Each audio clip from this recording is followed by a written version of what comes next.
சொல்லுங்க. ஒரு பாட்டி வர ஆ தாத்தா வந்து ஆ பறந்து வந்து அதை எடுத்து போயிடுச்சு. பாடி எடுத்துட்டு போயிடுச்சா?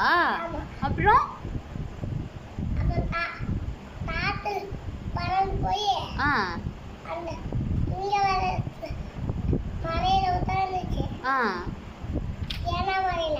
ஆ அப்புறம் மலை பக்கத்து சின்ன ஊத்தி தோணுச்சு. பாத்து பாடிச்சு. பாட்டு பாடுன்னு சொல்லிச்சு. தான் பாட்டு பாடிச்சு. கீழே விழுந்து. ஓட கீழே விழுந்துச்சா? ஆமா. அப்புறம் என்னாச்சு? அந்த நாரி தூக்கிட்டு போய் லென்ஸ்ல வந்து வச்சு சாப்பிட்டுச்சு. பெஞ்சில் உட்காந்து நரி சாப்பிட்டுச்சா? ஏய் சூப்பர், அம்முக்கு கிளாப் பண்ணுங்க. ரோக குட்டி சூப்பர்.